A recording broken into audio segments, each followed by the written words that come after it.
ये कहानी काल्पनिक है, इसका वास्तविकता से कोई लेना देना नहीं है। तो हमारे कहानियों को एंजॉय करें और हमें सपोर्ट करें। एक गांव जहां मानो बैंक लोन लेने की जैसे प्रथा ही बन गई हो। यह गांव का नाम था विश्वास नगर। ये लोग इस गांव के नाम के ही तरह लोगों पर जल्द ही विश्वास कर लेते थे। इस गांव में बहुत पहले एक विदेशी कंपनी बैंक खोलती है, जहां से गांव के लोग लोन ले सकते थे और अपना पैसा सुरक्षा के लिए जमा करवा सकते थे। लोगों के पास ज़्यादा पैसे ना होने की वजह से वे बैंक में पैसा नहीं जमा करवाते थे, और फिर बैंक अच्छा ना चलने की वजह से बैंक को विदेशी एक जिग्नेश नाम के व्यक्ति को बेच देता है और वह चला जाता है।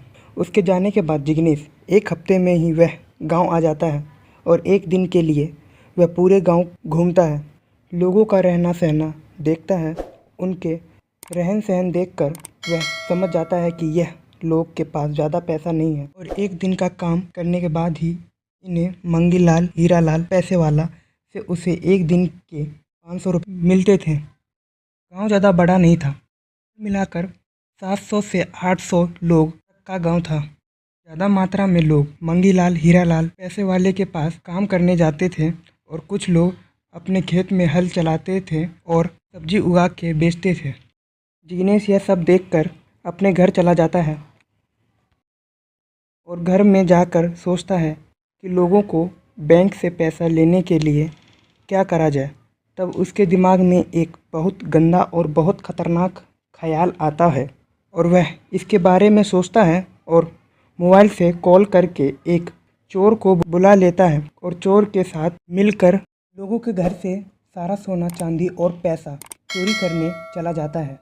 सारे गांव वाले 11 बजे तक सो जाते थे और उन्हें जाते जाते 1 बज जाता है।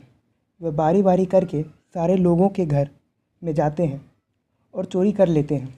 सारे लोगों का घर लूटकर कुल 11,000 रुपये हुए थे, और सोना बहुत कम घरों में था। चोरी करके वह वहाँ से जाने वाला था कि उसे याद आता है कि इस गांव में सबसे अमीर लाला रहता है, सेठ मंगीलाल हीरालाल पैसे वाला। जैसे ही उनके घर में घुसते हैं, सेठ की नींद खुल जाती है और वह उन दोनों को देख लेते हैं।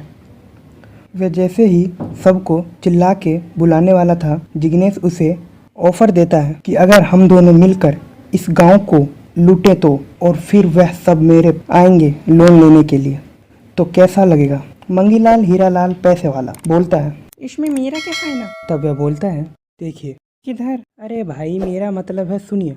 ओह हाँ तो बोलो। मैं लोन दूंगा और फिर तुम पूरे गांव वाले को अपने मिल में काम दे देना और पैसा कम देना।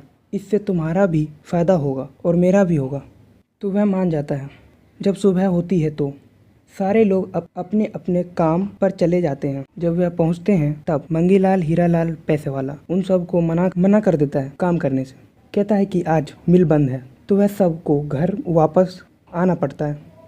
जैसे ही वो लोग वापस आते हैं तो देखते हैं सारी महिलाएं अपने अपने घरों से बाहर निकलकर आपस में बातचीत कर रहे हैं। जब वह उन सब से पूछता है तब बताते हैं कि कल रात को गांव में चोरी हुई थी। तब सब चौंक जाते हैं कि यह कैसे हो सकता है, क्योंकि गांव में पहली बार चोरी हुई थी। वह लोग को कुछ समझ नहीं आता कि अब क्या करें, क्योंकि गांव में एक भी पुलिस स्टेशन नहीं था। उनके बच्चों को बहुत भूख लगी रहती है। उन सब के पास जिग्नेश आता है और उन्हें बैंक लोन लेने को कहता है। तो वह सब भी मान लेते हैं बैंक लोन के लिए, और वह सब बैंक लोन ले लेते हैं, और फिर उन सब का घर चलता है और सब कुछ ठीक हो जाता है, और अगले दिन से वह सब वापस से काम करने